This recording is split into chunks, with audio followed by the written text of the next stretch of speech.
Bonjour à tous. Ça va? Ouais. Super, là je veux un peu plus d'ambiance parce qu'il y a des mecs connus là dehors et j'essaye un peu d'avoir un peu plus d'autorité. Comme ça on attire du monde et tout. Alors, aujourd'hui on va parler de dropshipping, niche e-commerce. Je vais vous expliquer un peu de quoi il en retourne avec mon titre un peu putaclic. Désolé mais c'était pour remplir la salle. Alors je m'appelle Abdel, bon voilà, un prénom classique rebeu de France. Hein. Je travaille chez Orchestra, je suis responsable SEO chez eux. Je m'occupe aussi des projets digitaux. Mais bon, je suis pas là pour faire ma pub, donc on va faire rapide. J'ai un outil, etc., une marque de CBD, et puis voilà. Bref, on s'en fiche. Si vous voulez aller voir, c'est Internet, hein, Abdel Webseller, vous connaissez. Alors, on commence par le dropshipping. Dropshipping, qui c'est qui connaît déjà le dropshipping? Levez la main. Ok. Donc, définition du drop, pour ceux qui ne connaissent pas, j'ai un site e-commerce, peu importe le CMS, hein, j'ai un petit site e-commerce, je revends X produits, et puis finalement, dans mon site, j'ai pas spécialement envie d'avoir du stock, d'un, parce que j'ai pas la place à la maison, et de deux, parce que j'ai peut-être pas les moyens de me payer le stock. Donc, qu'est-ce que je fais? Je monte mon site internet e-commerce, quand j'ai une commande de mon client, avec les produits que j'ai mis en place et que j'ai bien entendu optimisé pour le SEO. Du coup, je commande ensuite ces produits-là chez le fournisseur une fois que mon client m'a tout simplement passé commande. Bien entendu, j'encaisse les sous avant, je prends ma marge au passage et ensuite je vais chez mon fournisseur et je lui dis Zora ici présente, elle m'a commandé des attaches tétines, il faut absolument que tu lui envoies, avec son adresse bien entendu, et que tu ne mettes pas la facture d'achat qui est la mienne. Voilà. Donc pour résumer un peu le schéma, c'est ça. Alors, donc les avantages, c'est quoi? Un gain de temps, pas d'immobilisation de stock pour le coup, hein, parce que là, on peut un peu plus du coup se faire plaisir en termes de marketing. On peut augmenter nos budgets ads, donc Facebook Ads, Google Ads, on connaît, hein, on a déjà vu des confs sur le sujet. On a très peu de logistique, hormis peut-être le fait que Zora, elle m'a envoyé tout simplement la tache tétine parce qu'elle n'était pas contente de la couleur et que vous voulez finalement le bleu au lieu du rose. Et que le chinois, pour le coup, s'est trompé. Donc là, à ce moment-là, vous faites un peu de logistique, vous lui renvoyez le produit avec la bonne couleur. Mais dans l'ensemble, en général, c'est assez gentil. Il y a aussi des confrères qui le font, qui sous-traitent ça ou qui délèguent ça, appelez ça comme vous voulez, à Amazon. Ensuite, on se focalise sur la stratégie marketing, vu que finalement, on n'a pas de carton à faire et puis on n'a pas d'aller-retour à la poste. Et on peut très facilement synchroniser sa boutique. Donc, on a un PrestaShop, un WooCommerce, un Shopify, un PuxML ou que sais-je. Du moment que vous pouvez extraire vos commandes et les envoyer à votre fournisseur, je pense que c'est l'essentiel pour pouvoir faire du dropshipping. D'accord? Alors, ça c'est les avantages. Maintenant, les inconvénients. Parce que c'est pas le business de l'année, hein, sinon tout le monde se serait lancé et ferait des vidéos sur YouTube sur le sujet. Aucune différenciation des produits vendus. Bon la tache tétine, en fait, c'est le même qui est vendu chez Auchan. Hein. Il n'y a rien qui change. Hein. Ou éventuellement, aucune personnalisation possible dans le produit. Si on est dropshipper, c'est un truc qu'on ne dit jamais aussi, c'est le fait que finalement on est un peu le délégué commercial de notre fournisseur. Notre fournisseur peut être le fabricant de la marque, hein, c'est-à-dire que cette attache tétine elle peut être d'une marque inconnue et puis la marque a tellement vu que je vendais cette attache tétine qu'au final elle s'est dit j'ai peut-être plus besoin d'Abdel et je vais le faire tout seul. Sachant qu'Abdel entre-temps il a dépensé beaucoup d'argent pour promouvoir sa marque. Donc on peut du jour au lendemain arrêter finalement on va dire ce contrat commercial qu'on a avec le fournisseur. Et ce qui se passe, c'est qu'on se retrouve une main devant, une main derrière. Mais lui, le fournisseur, forcément, il a profité au passage du budget que vous avez alloué au marketing de ces produits. Et ça, c'est un problème. Donc, nombre limité de fournisseurs aussi, parce que je ne vais pas aller chez Auchan leur dire est-ce que vous voulez faire du drop? Ils vont me regarder et me dire d'où tu sors, toi? Hein, on est d'accord. Il n'y a pas énormément de possibilités à la base quand on recherche sur Internet de fournisseurs dropshipping. Mais on verra plus tard qu'il faut un peu plus creuser parce que les bonnes affaires ne se trouvent pas souvent au coin de la rue. Les délais de livraison, ils sont souvent trop longs, hein. Je pense que vous avez tous vu une pub d'un influenceur qui vous a dit qu'il y avait une éponge magique qui enlevait toutes les poussières sur votre plan de travail et qu'à un moment donné, il fallait absolument l'acheter. Vous achetez l'éponge magique, 2 mois plus tard, elle n'est toujours pas là. Vous arrivez encore 2 mois plus tard, et là, dans votre boîte aux lettres, qu'est-ce qui se passe? Vous avez une espèce de carton colis jaune avec 50 rouleaux de scotch par-dessus. Et avec un truc, il y a écrit fabriqué à Guangdong, valeur de la pièce $1. Là, vous ouvrez le truc et vous tombez sur votre éponge magique. Bon, ben ça, c'est un dropshipper AliExpress. Et vous, l'influenceur, il vous l'a vendu comme étant le produit de l'année à 25 balles. Responsabilité de la qualité, de la légalité. Ce qui se passe souvent, c'est que y a énormément de gens qui ont monté des boutiques e-commerce. Et là, les 3/4 sont pas très souvent dans la légalité, on va se le dire, quand ils sont sur cette typologie de business model. Et il faut savoir qu'on a une responsabilité sur la qualité des produits qu'on vend et sur la légalité. Vous ne pouvez pas vendre des figurines Harry Potter, Dragon Ball Z ou que sais-je si vous n'avez pas la licence soit de la Warner ou Bandai, hein, c'est ça ?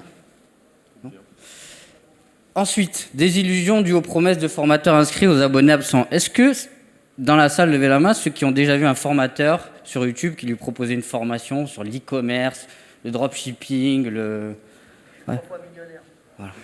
Ah, 3 fois millionnaire ? Bravo. Tu payes déjà l'ISF ou... Donc ça, c'est dû au fait que quoi ? Que ces fameux formateurs-là qui vous font beaucoup qui font beaucoup de promotions sur YouTube, leur business model, c'est pas spécialement l'e-commerce. Voilà, des petits exemples. Hein. Bon, de 0 à 1,5 million en dropshipping, 400 000 euros à 18 ans, c'est beau, mais ils sont encore auto-entrepreneurs. Et il est là le hic en fait. Hein. C'est que ces pseudo-experts, ils gagnent souvent le plus d'argent avec leur formation, plutôt que réellement à faire de l'e-commerce. Et moi et Jean-Philippe ici, on a fait énormément de formations sur le sujet pour dire qu'à un moment donné, tout ce qu'il racontait, c'était soit quelque chose qui était recyclé essentiellement de contenu américain qui a été traduit et adapté entre guillemets à la version française, soit essentiellement un retour d'expérience qui n'est pas la vérité, étant donné que la moitié des choses qu'ils enseignent ne sont pas spécialement légales. Il n'y a aucune réglementation en fait, hein. C'est important de le dire, ça. Il n'y a pas encore de cursus qui vous apprennent à faire du dropshipping en France, il n'y a pas un bac+3 du dropshipping. Déjà qu'on galère à trouver des certifications et j'espère que le SEO Camp pourra justement certifier les KSO et les CESO. Alors vous imaginez bien que sur le dropshipping, on n'est pas prêt d'en avoir demain. Les pratiques, elles sont souvent illégales parce qu'en fait, ce qu'il faut savoir, c'est qu'à partir du moment que vous faites du dropshipping et que vous importez des produits en entrant dans l'espace Schengen, donc dans l'Union européenne, il faut s'acquitter d'un droit de douane. Donc, les taxes de droit de douane, tout le monde y a droit, hein, c'est la logique. Sinon, l'Union européenne ne gagnerait plus d'argent, mais il y a énormément de petits malins qui s'affranchissent de ce genre de choses en montant des boutiques et en livrant directement le produit chez vous. Et ce qui se passe, c'est que des fois, la douane, elle arrive et puis elle vous fait payer à vous les droits de douane.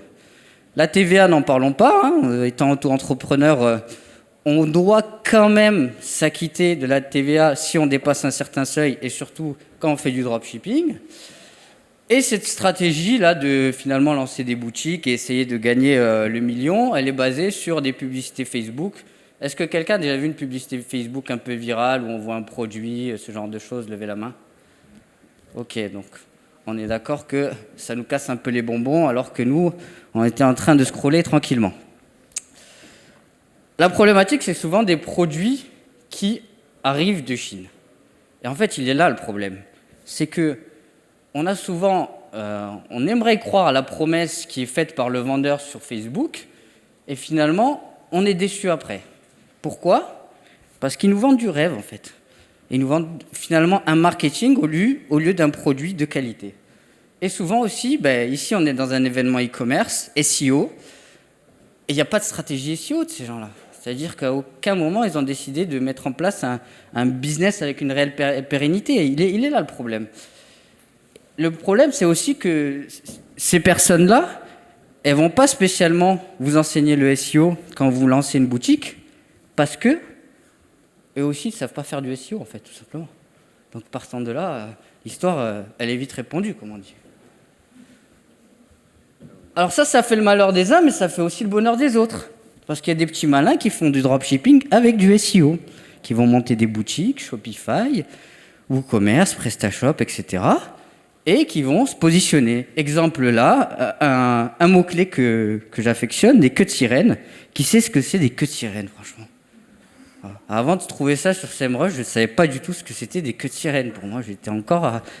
Enfin, je me suis arrêté à la petite sirène, quoi. Et là, apparemment, le site internet, alors en plus en EMD, Exact Match Domain, c'est-à-dire que le mot-clé est inclus dans son nom de domaine, ce qui explique que monsieur a quand même une stratégie SEO et qui comprend un tant soit peu ce qu'on fait. Et là, qu'est-ce qu'il fait? Il se positionne. Et pourquoi il se positionne sur queue de sirène? C'est parce qu'il y avait un dropshipper qui vendait ces produits-là. Et là où il a été malin, c'est qu'il est venu se positionner avec une boutique SEO sur une requête où le dropshipper n'avait aucune optimisation de ce mot-clé. Par contre, le dropshipper, il mettait beaucoup d'argent. Et donc, forcément, il a un trafic tiers qui arrive sur Google et qui fait que il va venir un peu vampiriser le budget ads que le dropshipper de Facebook a mis sur sa boutique. Pourquoi? Parce que forcément, hein, je veux dire, on n'est plus dans l'époque où achète ou dégage. Hein. Maintenant, c'est t'achètes, d'abord tu cherches, ensuite tu te renseignes, tu vas sur YouTube, tu demandes à ta mère, tu regardes ta femme, tu lui poses la question: chérie, est-ce que j'ai envie d'acheter ce produit, est-ce que cela te plaît? Et ensuite tu passes à l'achat et là forcément tu recherches le produit sur Google. Malheureusement, le dropshipper qui lui a payé la publicité au début, il n'est pas présent sur Google. Donc qu'est-ce qui se passe? C'est notre petit malin qui se positionne.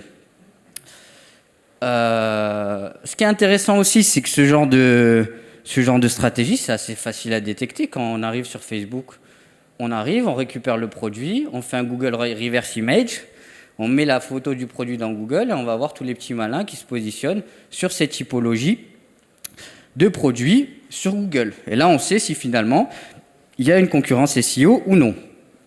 En général, sur des produits avec une certaine tendance, ce n'est pas le cas. Les boutiques sont footprintables. Alors, qu'est-ce qui sait ce qu'est un footprint? Ok. Donc, un footprint, c'est grosso modo une empreinte sur notre site internet dans le code qui nous permet, donc ça peut être du texte brut, ça peut être à un moment donné aussi des images ou un nom de classe, ce genre de choses, qui nous permet de remonter le fait que ce site internet-là, il est sur WordPress, il est sur Shopify, il est sur PrestaShop, etc. C'est assez intéressant, pourquoi? Parce qu'en fait, on se rend compte que tout le monde est quasiment sur le même CMS. Et à partir du moment qu'on détecte ce genre de choses, de footprint, ce genre d'empreinte, c'est une bonne porte d'entrée pour savoir quels sont les dropshippers qui vendent quoi et comment derrière, nous, on peut utiliser les mecs qui font beaucoup d'argent avec du dropshipping sur Facebook pour venir se positionner en SEO, car eux ne le font pas. Alors, comment on débute? Parce que là, on a vu, on s'est dit, ok, Abdel, tu es en train de nous montrer un truc où, grosso modo, tu vas piquer le business du voisin. L'idée, c'est d'être un peu plus dans une logique de pérennité. Et c'est pour ça que je vous ai listé les 5 étapes pour faire du dropshipping comme il faut. C'est de se dire, on apporte un réel besoin finalement à l'utilisateur.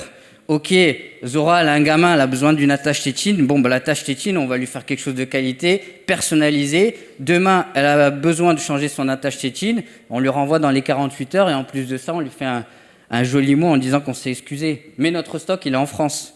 Et c'est ça réellement le business. Chercher et contacter des fournisseurs, c'est important.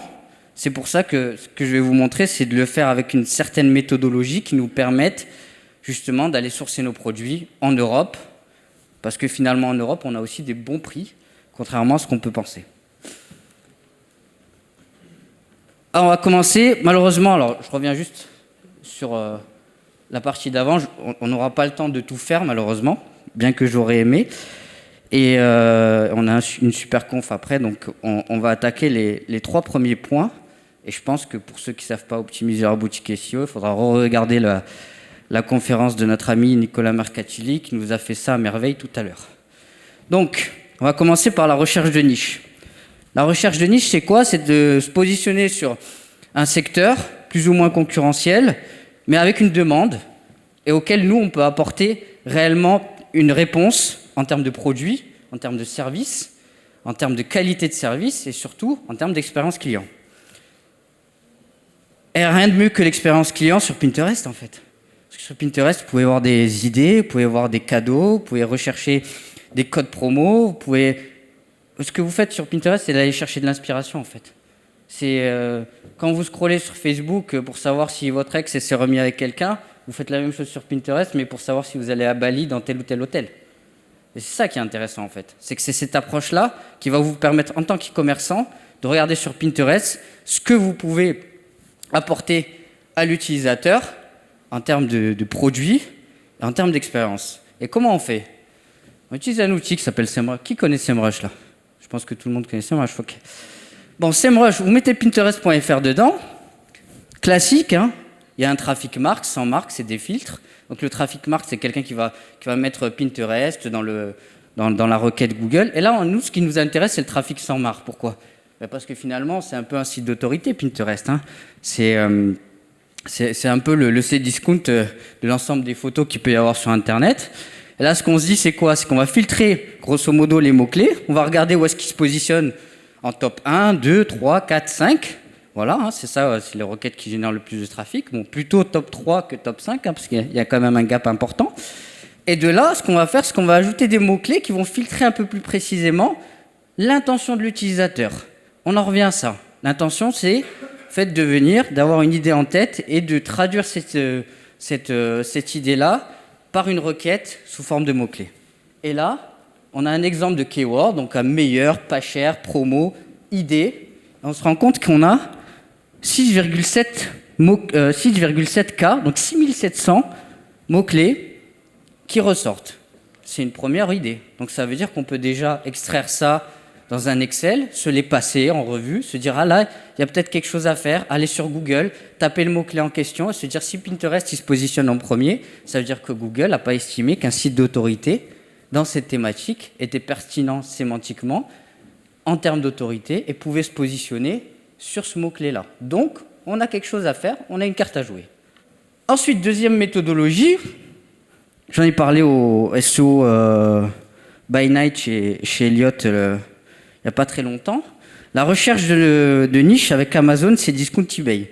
On le sait, c'est des sites d'autorité. Quand Google ne trouve pas spécialement la réponse à la question, il va venir positionner un Wikipédia, un Amazon, un site d'autorité auquel il estime qu'il va faire confiance en termes de résultats de recherche. Et c'est là où nous aussi on a une carte à jouer. C'est qu'au même titre que Pinterest, on peut faire exactement la même chose, sachant que là on a encore finalement une chose plus intéressante. C'est quoi? C'est que c'est des sites qui sont destinés à faire des transactions. On n'est pas là en train de regarder son ex finalement. Là, Amazon, on est là pour acheter un produit. Sur Cdiscount et eBay, c'est pareil. Donc qu'est-ce qu'on fait? On positionne encore le mot-clé, le nom de domaine, cdiscount.com, amazon.fr, ce genre de choses. Sur SEMrush, on sélectionne le petit onglet position, on tape le top 3, et là, on a 12 cas de mots-clés. Plus les 6 de tout à l'heure. Donc finalement, celui qui me dit qu'il n'y a pas d'idée de niche, je ne sais pas comment lancer mon business et dans quoi me lancer, là, tu peux passer ton week-end à éplucher cette liste-là, tu as l'embarras du choix, en fait. Hein. En plus, c'est souvent des sites qui ont de l'autorité. Forcément, ils se positionnent sur des requêtes génériques hors marque. Mais ce qui est intéressant, c'est de venir chercher ce fameux volume SEMrush, qui est un estimatif entre 1K et 10K de trafic, pour se dire que nous, on est des SEO, mais on n'est pas des Paul Sanchez. Hein, on ne va pas se positionner sur des choses qui sont quand même hyper concurrentielles. Et ce qu'on peut faire, c'est se positionner sur des petites niches pour commencer, sachant qu'on va définir un mot-clé principal autour de cette thématique, et ensuite élargir au fur et à mesure, une fois qu'on a gagné en autorité, en netlinking, en page positionnée, en fiche produit qu'on a créé entre-temps, on va venir augmenter finalement ce petit e-commerce. Et au même titre que la petite épicerie qui commence dans le coin du quartier, qui finit par une supérette, et ensuite un hyper, a aussi un certain nombre de produits, et du coup un catalogue produit qui augmente, et de ce fait, une autorité. Alors là, c'est pareil. Je ne sais pas pourquoi la flèche s'est décalée, bref. Recherche de niche avec Etsy. Qui c'est qui connaît Etsy ici? Ok, j'ai une belle audience aujourd'hui. Etsy, c'est un peu le Amazon du handmade. C'est-à-dire que vous pouvez à un moment donné acheter un attrape-rêve que Huguette a fait de ses propres mains et qu'il vous envoie de Levallois-Perret, parce qu'elle a fini de payer son appart et que de toute façon elle n'a plus que ça à faire, ou vous pouvy acheter les attachitines que Bibi il fait. Personnalisées bien entendu, ou une toile, hein. Vous pouvez acheter un certain nombre de choses. Donc il y a énormément de Chinois qui se sont positionnés dessus, qui ont compris que finalement les Français avaient un intérêt aussi pour le site internet et ce côté handmade. Il n'y a pas que, hein, mais ça fait partie quand même de la stratégie de positionnement de la marketplace. Et là, ce qui nous intéresse finalement, c'est les boutiques qui sont positionnées sur Etsy. Ces boutiques-là, qu'est-ce qu'elles font? C'est monsieur et madame tout le monde, hein. C'est Huguette qui a Levallois-Perret qui va venir ouvrir une boutique sur Etsy. Qu'est-ce qu'elle va faire? Elle va avoir une URL du style etsy.com fr shop quelque chose. D'accord? Et là, on va venir implémenter cette requête directement dans Google avec une URL etsy.com /fr shop. Et on va remonter finalement toutes les personnes qui ont une mini boutique sur cette marketplace. Et pourquoi c'est intéressant de faire ça? Parce que finalement, Google va nous ressortir déjà toutes les boutiques qui ont une autorité sur Etsy. Et donc, on va avoir un certain nombre de boutiques finalement qui ont peut-être pignon sur rue sur Etsy, qui ont déjà des produits, etc. Et là, nos fournisseurs, ils sont là. Pourquoi? Parce que ces gens-là ne savent pas, pour les trois quarts, pricer leurs produits. Ils ne savent pas forcément mettre en place un catalogue produit comme il faut. Eux, ce qu'ils savent faire, leur expertise, elle est dans le produit. Ils vont vous faire un attrape-rêve avec amour, avec le prénom qui va bien, avec la petite dorure, avec les petites plumes, avec le côté amérindien et tout ce qui s'ensuit. Ils vont vous bichonner le client. Mais là où vous pouvez faire quelque chose d'intéressant, c'est vous positionner en allant chercher ces fournisseurs-là pour justement, finalement, créer un business qui a une valeur beaucoup plus importante en termes de marketing et surtout avec un positionnement de qualité parce que vous avez déjà validé le fait que c'est des fournisseurs de qualité. Pareil, Etsy.com, on continue sur Etsy. Je suis resté sur SEMrush pour ne pas perdre tout le monde, mais grosso modo, ce qu'on peut regarder, c'est les pages organiques qui se positionnent sur Etsy. Et là, ça nous donne une idée du trafic généré, c'est toujours de l'estimatif, attention, par ces pages-là. Ça, c'est une bonne chose pour se dire que ces gens-là, c'est soit des gens à éviter, soit des gens à contacter, au choix. Peut-être qu'ils sont à contacter parce que finalement, ils ont une certaine autorité sur la plateforme, ils ont des visites et de ce fait, ils sont déjà à même de vouloir faire du dropshipping ou en tout cas, ils savent ce que c'est le business sur Internet. Ou peut-être qu'ils se disent, bon, finalement, ils sont très actifs sur la plateforme et ça peut être des gens aussi qu'on peut éviter parce qu'ils veulent rester sur la plateforme. Deuxième solution aussi, ou troisième, je ne sais plus, Amazon. Qui connaît les sites d'affiliation, les fameux MFA, les tops, les guides, les rédacs, voilà. Qui a déjà un site d'affiliation ok. Qui est déjà passé par ce genre de site internet pour acheter un produit sur Amazon? Un guide ou un comparateur ou ce genre de choses? Personne? Non? Toi? Ok. Ce genre de site internet-là, en général, les gens, qu'est-ce qu'ils font? Ils montent un WordPress. Une fois qu'ils ont monté le WordPress, là, ils mettent un plugin et puis ils vont lister un certain nombre de produits Amazon et puis vous pouvez voir le produit en question sur leur site internet. Tout un descriptif. Ils ont optimisé ça sémantiquement, etc. Et ce qui s'est passé, c'est qu'en fait, ils vont tout simplement faire des backlinks à Amazon. Et c'est là où finalement, ça nous intéresse parce que nous, on ne va pas s'amuser à aller voir tous ces sites internet-là pour se dire quelle est la niche qui va nous intéresser. Nous, ce qu'on va regarder, c'est essentiellement les encres. Donc, les meilleurs ancrages qu'Amazon peut avoir. On va toujours dans SEMrush, on met Amazon.fr, les backlinks, et puis là, on va dans l'onglet ancrage, et puis on regarde les fameuses encres qui sont récurrentes, cette fameuse footprint qu'on a tendance à évoquer, acheter sur Amazon, voir la promo. Donc, si vous êtes sur un site, en général, un top, un guide, ce genre de choses, acheter sur Amazon, voir la promo, c'est quelque chose qui va vous parler. Pourquoi? Parce qu'en général, c'est toujours les mêmes call to action. C'est toujours les mêmes petits boutons, en jaune en général ou en vert, pour vous dire d'aller voir la promotion, le produit sur Amazon. Vous atterrissez, vous achetez le produit, vous n'êtes même pas rendu compte que vous avez donné de l'argent à un SEO. Mais c'est bien, je veux dire, ils ne gagnent pas. Hein, et il ne faut pas leur cracher dessus pour ça. Et c'est une bonne chose. Pourquoi? Parce que c'est une bonne manière finalement de trouver des niches pour lesquelles les SEO ils se sont un peu foulés pour faire quelque chose de bien, ou en tout cas pour gagner leur vie. Donc s'ils ont décidé de gagner leur vie avec ça, il y a potentiellement quelque chose à faire en e-commerce, en dropshipping, parce qu'ils ne vont pas passer le cap de monter une boutique, hormis Elliott bien sûr. Mais c'est ça qui est intéressant, c'est que ça va nous permettre finalement de découvrir des niches auxquelles on n'aurait pas pensé. Troisième astuce, quand on recherche une niche avec Amazon, vous allez dire Amazon, il parle que de ça, mais je suis vendeur aussi sur Amazon, c'est peut-être pour ça. On peut trouver des domaines expirés aussi avec Amazon.fr, c'est assez intéressant. On reste toujours sur SEMrush, pourquoi s'en priver? On arrive ici sur SEMrush, on regarde les backlinks, on est sur ancrage, on passe sur domaine référent. On va pas loin. Et on regarde tous les backlinks qui ont été perdus par Amazon. Parce que qui dit backlink perdu dit forcément que le site internet, que le robot SEMrush est arrivé à un instant T, il a scanné le site internet, il a vu que le site ne répondait plus, donc le backlink n'est plus en ligne. Du coup, il indexe ça dans la base de données Amazon comme étant un backlink perdu par Amazon. On peut le voir en plus avec une certaine date. Et là, qu'est-ce qu'on a à faire? C'est simple. Il y a deux choses. Soit vous êtes un SEO énervé, et puis vous avez un outil automatique qui fait ça et vous n'avez pas besoin de vous prendre la tête. Et en général, vous habitez dans le sud. Soit, vous faites comme moi, extract CSV, et puis là, vous mettez ça dans un Internet BS, donc un registrar. Hein. C'est comme Gandhi, OVH et ce genre de site Internet qui nous permet d'acheter des noms de domaine. Et vous checkez, parmi cette liste de backlinks perdus, quels sont les sites Internet qui sont achetables.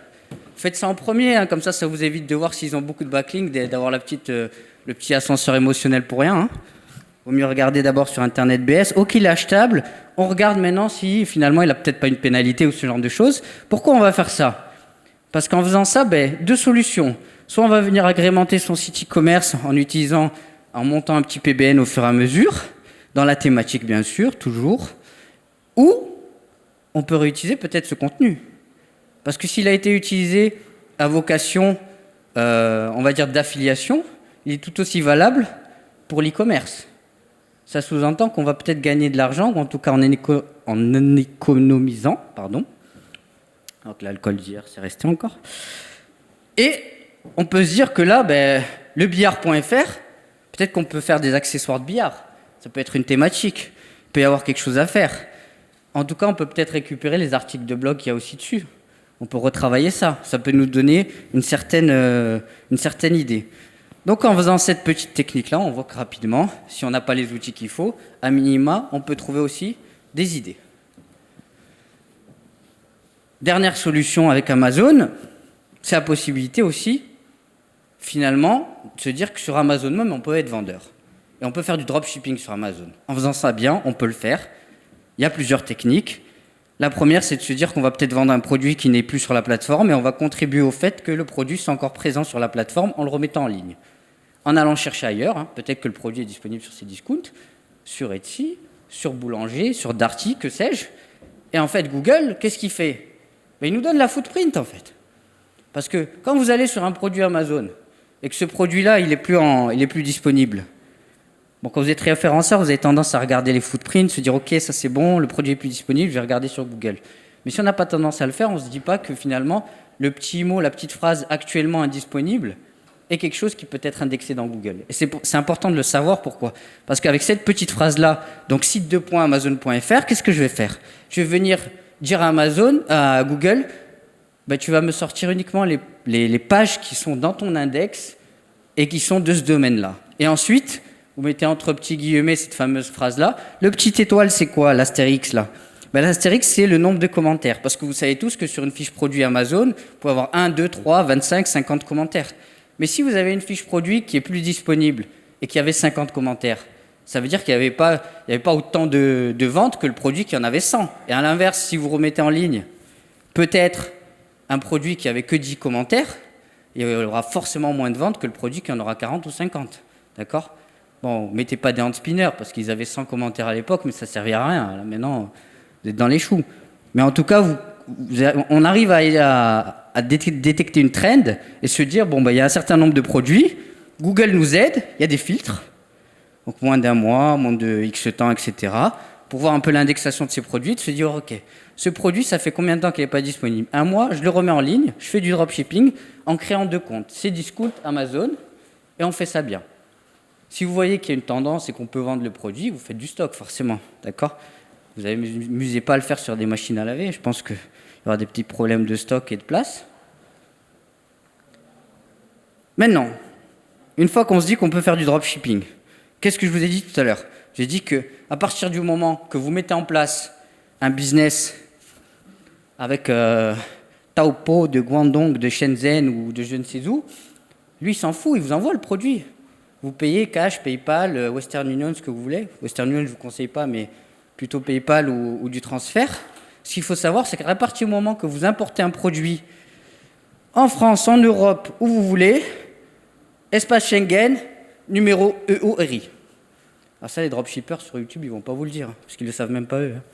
Voilà. C'est simple, vous appelez votre bureau de douane local.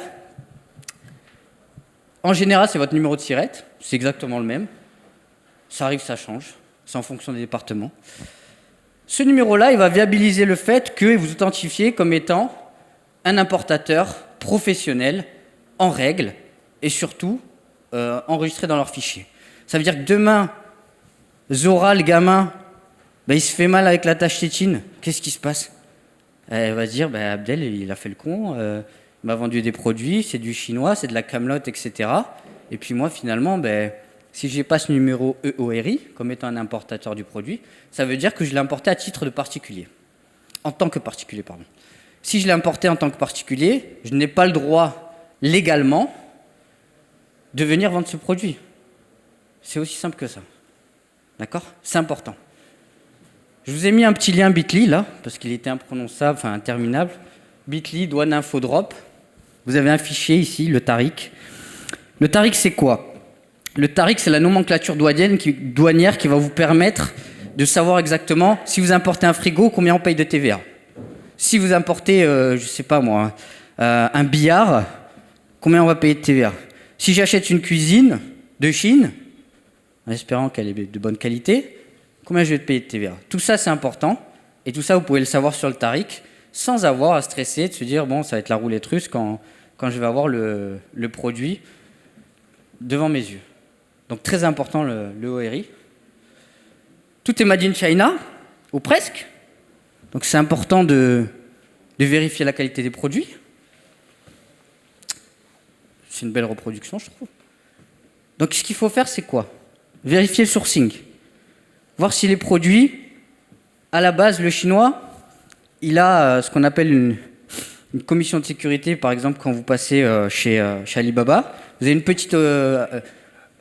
un petit filtre sur le site internet qui vous permet de savoir si il a été validé par les autorités d'Alibaba. Et pourquoi les autorités d'Alibaba sont importantes? Parce qu'ils ont un bureau qui va certifier les normes européennes, la qualité des produits et le fait que ces produits-là, finalement, sont peut-être de bonne qualité. Et si vous passez par Alibaba, c'est important de savoir si c'est un Gold Supplier. Si c'est un Gold Supplier, ça veut dire qu'il a payé 1500 balles par an pour être présent sur Alibaba. Et de ce fait, ils ont tendance à être plutôt réglo versus ceux qui y arrivent. Deuxième chose, sur Alibaba, il y a en général 2 types de vendeurs.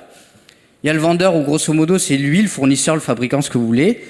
Et puis après, il y a ce qu'on appelle les plateformes d'échange et trading, où c'est grosso modo des bureaux avec un ensemble de personnes qui sont là pour faire de la négoce, achat-revente de petits fabricants à l'autre bout du pays chinois.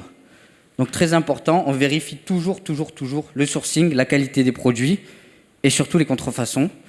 Voilà, je vous ai mis un exemple de normes européennes qu'il faut absolument voir, respecter, détecter, mais surtout vérifier en fonction du type de produit que vous importez via le TARIC. Vous avez un certain nombre de normes européennes qui sont inhérentes à cette typologie de produits qu'il faut connaître. Il n'y a pas que la norme CE, voilà, souvent qu'on connaît. Après, vous avez des alternatives européennes. C'est-à-dire qu'aujourd'hui, on peut faire du dropshipping avec AliExpress, etc. Mais maintenant, il y a Cdiscount Pro qui se sont lancés. Il y a Big Buy en Espagne, à côté de chez David. Il y a WebDrop, qui est grosso modo une plateforme qui réunit un ensemble de dropshippers, de fournisseurs, et qui fournit des dropshippers partout en Europe. Ces trois-là, grosso modo, WebDrop, Sellwoo et Inventory Source, ils sont en UK, ils sont en Angleterre. Mais ils vous livrent partout en France. Big Buy, pareil. Une semaine, c'est déjà normé. Il n'y a pas de souci avec les produits. Vous appelez, ils vous répondent. Forcément, ça coûte plus cher, mais la tranquillité, ça se paye, comme on dit. Cdiscount Pro, c'est intéressant. Pourquoi? Parce qu'en fait, Cdiscount va vous permettre d'accéder à son catalogue, de vous dire, ben, écoutez, Abdel, vous n'avez pas le stock, c'est pas grave. Nous, on vous livre. Par contre, c'est tant. Voilà. L'avantage, c'est que c'est en France. C'est que vous êtes livré avec des suivis de colis, Colissimo, etc. Et que finalement, vous n'avez pas à vous casser la tête avec Zora qui va vous rappeler 40 jours après en disant eh ben, il est où mon attache tétine en fait. Ensuite, on se dit il faut créer la boutique maintenant. On a les fournisseurs, on a la niche, on a ce qu'il faut. Et puis là, on se dit ben, comme il a dit Nico tout à l'heure, il y a PrestaShop, il y a Shopify, il y a WooCommerce. Bon, voilà, j'avais commencé la slide par Wix, c'est un bon CMS débutant, blablabla. Voilà, mais Wix, non, ça ne rank pas Wix. On a essayé, en tout cas moi j'ai essayé, il y en a d'autres qui ont testé, etc. Chacun un peu son avis. Mais si je devais passer du temps, parce que si on fait du SEO, c'est pour avoir un certain ROI sur les actions qu'on va mettre en place. Si c'est pour passer 2 mois à faire ranker un Wix, alors que sur un WordPress, on aurait mis peut-être 1 mois et demi, je choisis le WordPress sans hésiter. Et ça, c'est important de le dire, parce qu'il y a souvent des débutants, et ils mettent beaucoup de pognon finalement dans le marketing. Voilà.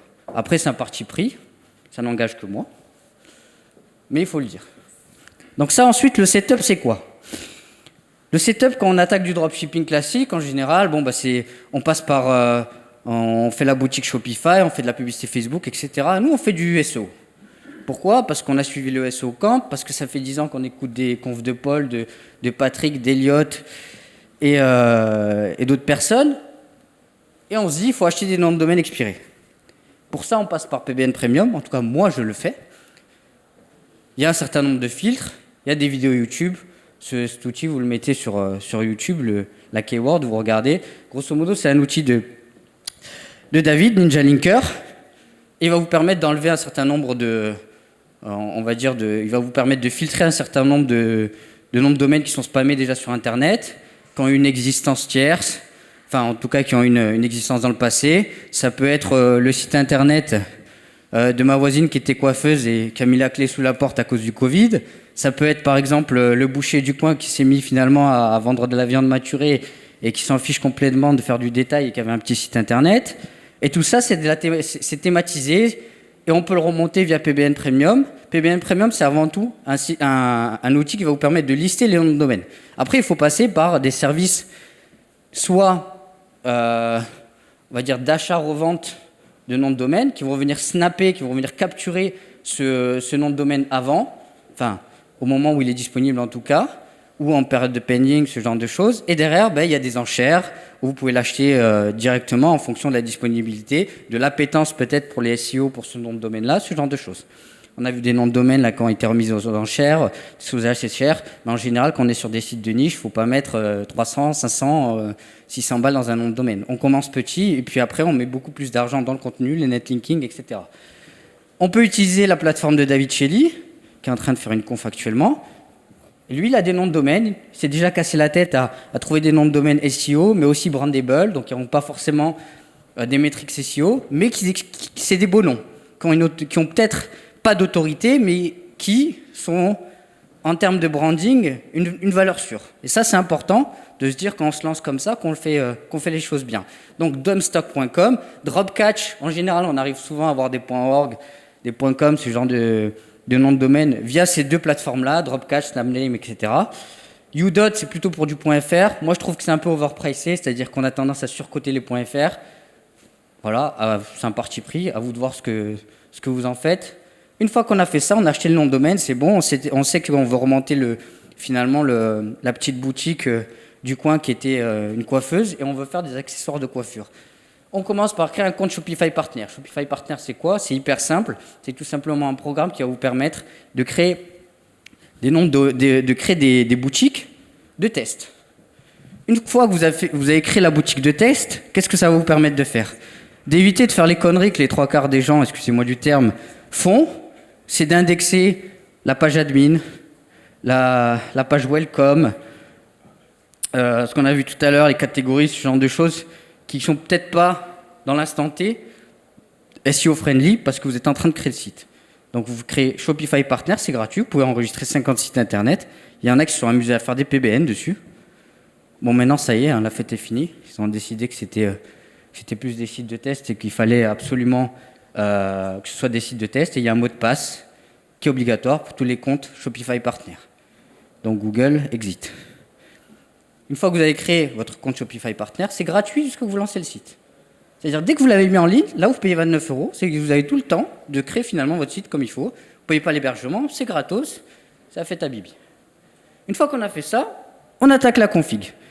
Ce qui est important, en fait, dans l'e-commerce, c'est quoi? C'est de savoir qui c'est qui vient sur notre site internet, qu'est-ce qu'il est venu faire, et ensuite, on va lui apporter finalement la réponse dans un premier, un second, un troisième temps, à ce qu'il recherche. Comme j'ai dit tout à l'heure, on n'est plus dans le achète ou dégage, c'est fini ça. On est dans la notion d'apport de conseils. On est avant tout là pour faire du marketing. Pourquoi? Parce qu'on n'a pas de stock en fait. Donc c'est là où finalement on apporte quelque chose qui est intéressant pour nous, pour l'utilisateur, parce qu'on lui apporte un conseil. Donc si vous vous lancez sur quelque chose, il ne faut pas se dire je fais des accessoires de coiffure parce qu'il y a du cash à faire. Non. Il faut peut-être se dire ce produit-là il m'intéresse, ce produit-là il me parle, ce produit-là je peux apporter quelque chose au client. Donc une fois qu'on a fait ça, on installe les outils Google, Analytics et Search Console, on voit les visiteurs. Et ensuite, qu'est-ce qu'on fait? On traque les visiteurs. C'est très très important de traquer les visiteurs. Pourquoi? Parce qu'une fois que vous allez récolter cette data-là, qu'est-ce qui va se passer? Vous l'avez en stock, elle est à vous, c'est gratos. Le mec, il est arrivé, il a tapé le nom de domaine, il est tombé sur vous. Vous pouvez le relancer. Je veux dire, Paul, il arrive sur mon site internet, il est là, je le saoule avec les attaches tétines. Il dit, moi, mes gosses, ils sont grands, c'est bon. Et finalement, je vais le relancer sur Facebook, je vais le relancer sur Twitter, il va me voir. Pourquoi? Parce que j'ai cette data-là, parce que je l'ai traquée le premier jour. Et ça, c'est hyper important. C'est important d'avoir un GTM, vous mettez l'ensemble des pixels, parce que c'est ça votre patrimoine immobilier sur le web. Demain, vous revendez votre boutique, c'est ça qui parle, et rien d'autre. D'accord? Ainsi que vos métriques, conversion, transactions, nombre de pages par session, etc. Je vous ai parlé de Shopify parce que tout à l'heure, je ne voulais pas faire un rebond finalement avec ce que disait Nico, qui a parlé de PrestaShop, commerce, etc. Moi, je vous ai sorti le top des plugins qu'il fallait avoir quand vous lancez une petite boutique, quand on n'y connaît rien en SEO, quand on capte rien finalement à la technique. Mais tout ce qu'on veut, c'est une boutique qui tourne. Par contre, on a le temps. On peut faire des articles, on peut aller chercher des blogueurs qui vont faire des articles invités, créer de l'autorité, etc., bosser sur son business, améliorer ses produits. Et ça, c'est le type d'outil qu'il vous faut. Yandex Metrica, c'est surpuissant.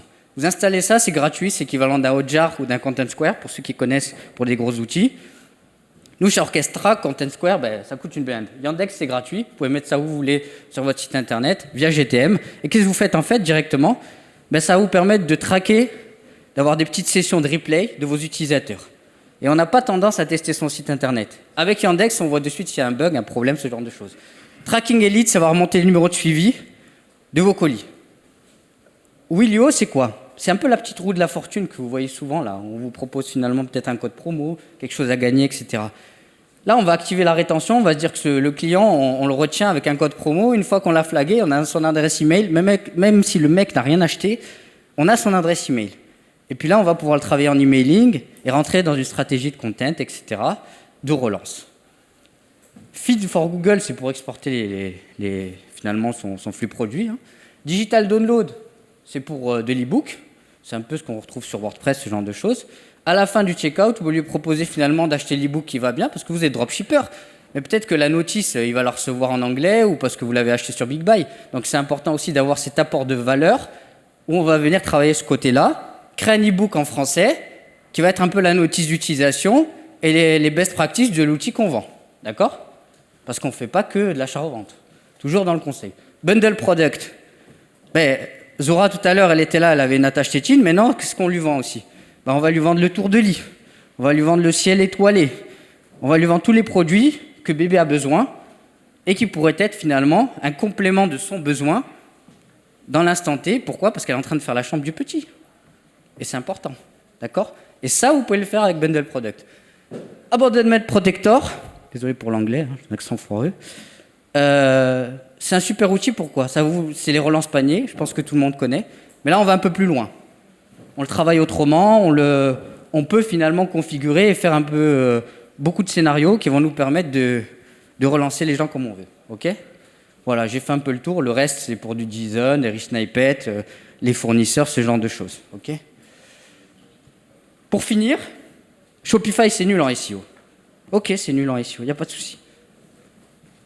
Mais ça fait du trafic.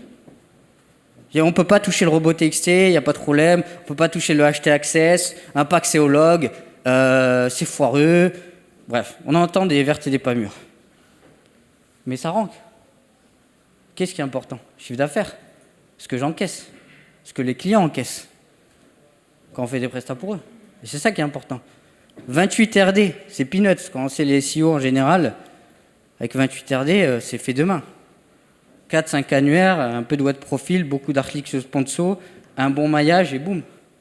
Et en fait, l'idée, c'est quoi? C'est que faut prendre le problème à l'inverse et se dire, quand vous êtes sur Shopify, il y a très peu de chances que vous fassiez les cons, excusez-moi du terme, en SEO. Pourquoi? Si vous avez un thème qui est déjà optimisé, finalement, le reste, la marge de manœuvre est assez limitée. D'accord?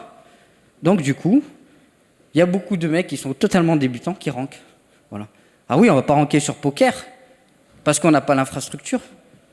Mais si je dois ranker sur Poker, ben, je vais acheter un Salesforce, peut-être pas, ou plutôt un Magento, et je vais décider d'aller vendre avec la config, le serveur, tout ce qui va bien, et je suis armé pour, j'ai les budgets, etc.